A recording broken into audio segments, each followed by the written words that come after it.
My name's Michelle Sear. I have 3 kids, Addison, Cameron, and Kellan. Kellan has a genetic condition called 48XXX. His motor skills, his ability to talk, his sensory, it affects everything about him. Oh, come on, run fast, run.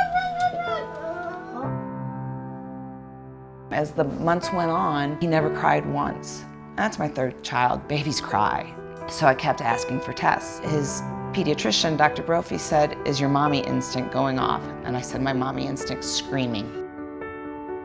It took me about 5 weeks to get the test done because I was scared. And it came back that he had 2 extra X chromosomes. For a long time, people thought that they had intellectual deficits.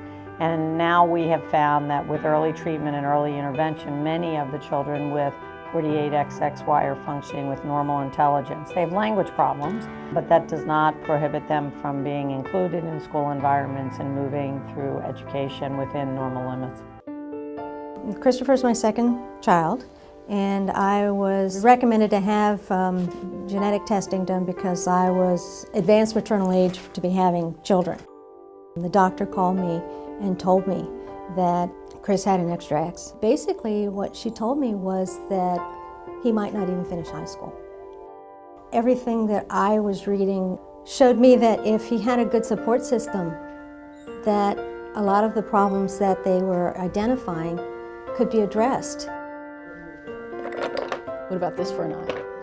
The first time we learned about this condition is when we got the amniocentesis results. The geneticist called us and said, there is a variation. It looks like the fetus is XXY. We hung up the phone and we have no idea what this means. A lot of the information that we found on the internet it's outdated, it's archaic. Some of it's just simply wrong. We found a lot of things from Dr. Smago-Sprouse. We found a lot of journals. And it was within, I don't know, an hour and a half of finding out the stuff from the medical community, what exactly it is, what it entails. We were like, oh, well, we can handle this. This is easy. So what we do is we do comprehensive neurodevelopmental assessments starting as young as 2 months of age, and we work with the families to really coach the families on how to optimize the child's development.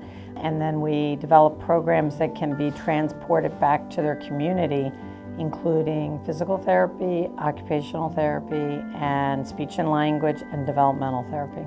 It is not gender specific, it is equally distributed. It's 1 in 500 males have an extra X, 1 in 1,000 girls will have an extra X, and 1 in 900 boys will have an extra Y. The early symptoms are any child with a developmental disturbance. This would be a reasonable test to get on a baby who is not talking by 18 to 24 months, a baby who was not walking at 15 months. When you think of preschoolers, we think of the preschoolers who go into school and have trouble adjusting, cry. Teachers are worried that they're immature, they're talking late, their speech is not clear. And then at school age, we would say kids with reading dysfunction, children with attention deficit hyperactivity disorder, children who are having behavioral problems in school. Pick it, pull. Uh-oh, feel another one. When I got that diagnosis, my whole world changed. I want babies that have these symptoms to be tested immediately, no questions asked. Get an XY test. 1 in 500 children has this. It's 45 minutes out of your life to go in and find out so much information about the future being that you're bringing into the world. It's easily identified with a very simple test called a chromosomal microarray, where they swab the cheek and the results can be available in 3 to 4 weeks. And the reason you should get them screened is because there's help, and the help is better when done earlier. They need treatment throughout their life. We want them identified early so they can receive this hormonal treatment that helps their brain develop.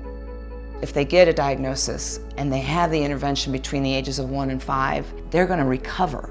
Kellan will go to college. Go see Dr. Sprouse? Yeah. Let's go see Dr. Sprouse.